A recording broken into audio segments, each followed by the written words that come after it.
आदमी यतेंद्र जी की बहन जी, एक बार मुझे नाम बता दीजिए आपका। भाभी जी, मेनका जी, वाह। ये 500 रुपए की राशि देकर के मुझे सम्मानित कर रही है, बहुत बहुत धन्यवाद। और ये 100 रुपए की राशि रेखा गौतम जी, मॉडल टाउन आर्य समाज से हैं, ये 100 रुपए की राशि देकर के मुझे सम्मानित कर रही है, आपका बहुत बहुत धन्यवाद। आर्य समाज ने ही योगेश्वर कृष्ण का वास्तविक स्वरूप बताने का आदरणीय श्रद्धेय दादाजी हरिदास हरि सिंह जी, ये 100 रुपए की राशि पुनः देकर के मेरा सम्मान करें, इनका बहुत बहुत धन्यवाद मैं ज्ञापित करती हूँ। आदरणीय श्रद्धेय महेंद्र जी आर्य, जो अपने कल्याणी बहन जी के पिताजी हैं और मेरे भी पिता के तुल्य हैं, ये 200 रुपए की राशि देकर के मुझे प्रोत्साहित करें, बहुत बहुत धन्यवाद। श्रद्धेय माता जी भी राशि देकर के मुझे सम्मानित कर रही हैं, श्रद्धेय दादाजी भी राशि देकर के सम्मानित कर रहे हैं।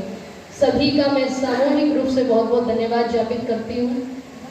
मैं निवेदन कर रही थी आप लोगों के मध्य में, सज्जनों, अपने महापुरुषों के जीवन पर इतना कीचड़ उछालने का काम हमने किया है, हम जानते ही नहीं। आदरणीय श्रद्धेय बलराज जी जो हैं, उनकी भाभी जी हैं, ये 100 रुपए की राशि देकर के मुझे सम्मानित कर रही है, बहुत बहुत धन्यवाद।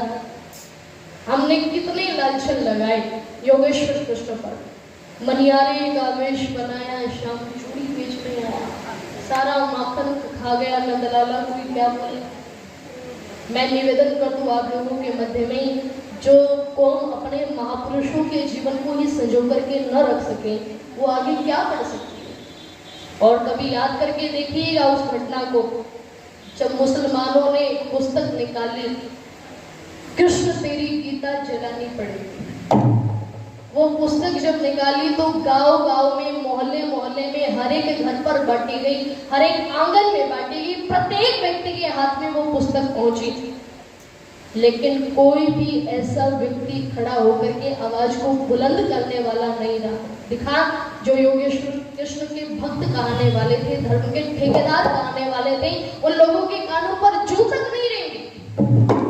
उस समय में आर्य समाज के बहुत ऊंचे व्यक्तित्व पंडित चमुपति एमए, वो आगे आए, उन्होंने योगेश्वर कृष्ण का पहले वास्तविक जीवन लिखा, योगेश्वर श्री कृष्ण, ये पुस्तक उन्होंने लिखी, और जो वास्तविक जीवन उनका था उन्होंने उस पुस्तक में लिखा, और वो पुस्तक भी गांव गांव में, गली गली में, मोहल्ले मोहल्ले में बांटी। और उसके बाद फिर उन्होंने एक पुस्तक लिखी जिसका नाम था रंगीला रसूल। भाई प्रवीण जी ने वो पुस्तक आज मुझे सुबह दी भी, मैंने पढ़ी भी। वो पुस्तक जब लिखी उन्होंने तो कोई छापने के लिए तैयार नहीं हुआ, पुस्तक तो उन्होंने लिख दी, उनकी कुरान के आधार पर, हदीसों के आधार पर, आयतों के आधार पर, मोहम्मद साहब को टारगेट करके, और जो वास्तविकता थी वो सारी उन्होंने उस पुस्तक में लिखी, लेकिन कोई छापने के लिए तैयार नहीं हुआ। क्यों? क्योंकि सब जानते हैं अगर पुस्तक छपी और प्रकाशक का नाम आया तो एक ही काम होना है, सत्तन से जुदा, सत्तन से जुदा। सब डर गए, अनेकों धार्मिक प्रकाशन चलते थे, किसी ने भी पुस्तक को प्रकाशित करने का दायित्व नहीं उठाया। तब आर्य समाज की विचारधारा से ओतप्रोत महाशय राजपाल जी आगे आए और उन्होंने कहा कि पंडित जी, मैं आपकी पुस्तक को छापूंगा, मैं आपकी पुस्तक को छापूंगा। पंडित जी ने कहा कि पुस्तक तो छाप दोगे, लेकिन लेखक का नाम नहीं आना चाहिए।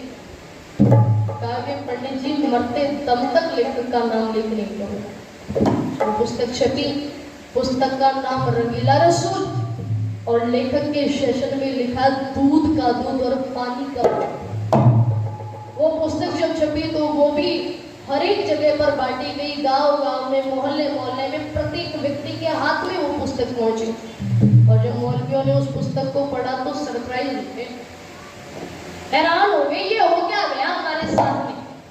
लेकिन जैसे ही मामला ठंडा पड़ने को था तो जिन्हें हम महात्मा कहकर के पूछते हैं ना, उनका एक पत्र चलता था यंग इंडिया करके, उन्होंने पत्र लिखा मुसलमानों को कि तुम्हारे मोहम्मद साहब को गालियां दी जा रही हैं, उंगलियां उठाई जा रही है, तो तुम चुपके से बैठे हो। और उनके उस पत्र को पढ़ करके मुसलमानों की भीड़ उमड़ चुकी। महाशय राजपाल पर अनेकों बार घातक प्रहार किए गए और ये मामला लाहौर में सुप्रीम कोर्ट पहुंच गया। सज्जनों, ज्यादा लंबा न करते हुए मैं कहूं, न्यायाधीश ने एक निर्णय निकाला। 5 मुसलमानों की एक समिति बनाई गई और 5 मुसलमानों से कहा गया कि इस पुस्तक को लेकर के जाओ, इस पर जांच करो, पड़ताल करो, एक भी बात अगर इसमें झूठ हो, अप्रमाणिक हो, जिसमें कोई रेफरेंस न बैठता हो, मुझे बताओ। 5 मुसलमानों की समिति बनी और 5 मुसलमान उस पुस्तक को लेकर के गए।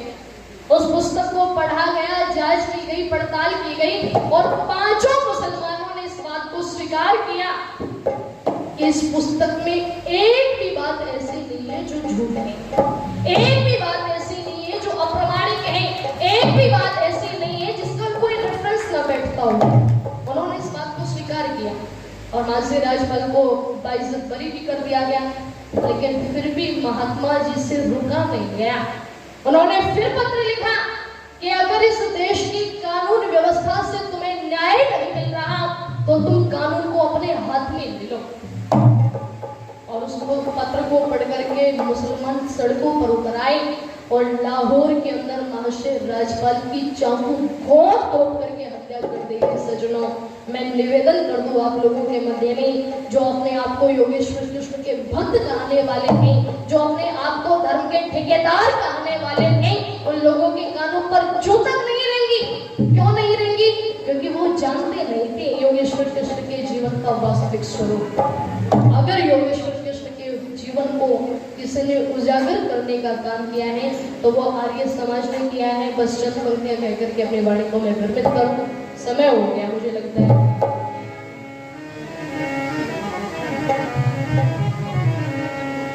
कि आर्य समाज ने भारत माँ का सोया भाग्य जगाया, आर्य समाज ने भारत माँ का सोया भाग्य जगाया। भटक रहे जो अंधकार में, भटक रहे जो अंधकार में, वैदिक पथ दिखलाया।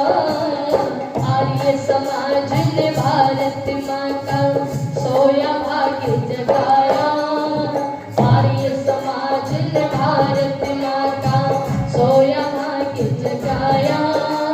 भटक रहे जो अंधकार में, भटक रहे जो अंधकार में, वैदिक पथ दिखलाया। आर्य समाज ने भारत माँ का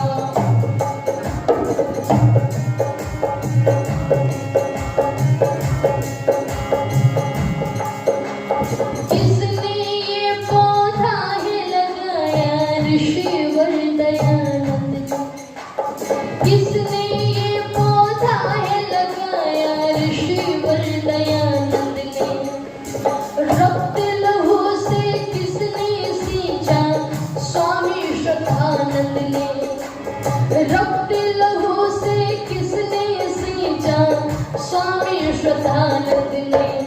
और किसने ये पौधा है लगाया ऋषिवर दयानंद ने। रक्त लहू से किसने सींचा स्वामी श्रद्धानंद ने। लेख राम गुरु दत्त हंस ने, लेख राम गुरु दत्त हंस ने इसको हरा बनाया। भटक रहे जो अंधकार में, भटक रहे जो अंधकार में, वैदिक पथ दिखलाया। आर्य समाज ने भारत माँ का सोया भाग्य जगाया, आर्य समाज ने भारत माँ का सोया भाग्य जगाया। अंतिम पंक्तियां सुन लीजिए बस। भगत सिंह और चंद्रशेखर इसकी ही गोद में खेले, भगत सिंह और चंद्रशेखर इसकी ही गोद में खेले। आर्य समाज के आंगन में ही लगे शहीदों के मेले, आर्य समाज के आंगन में ही लगे शहीदों के मेले। अरे भगत सिंह और चंद्रशेखर की गोद में खेले। आर्य समाज के आंगन में ही लगे शहीदों के मेले। जो भी इसकी शरण में आया उसको गले लगाया।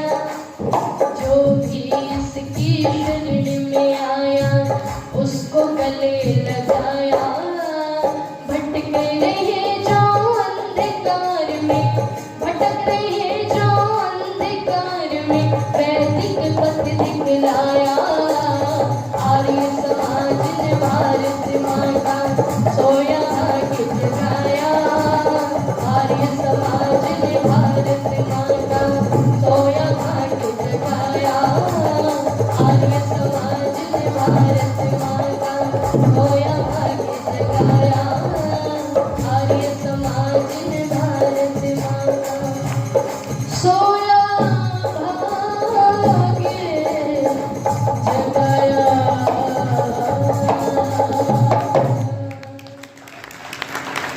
आइए हम अपने महापुरुषों को जानने का प्रयास करें, उनके पद चिन्हों पर चलने का प्रयास करें।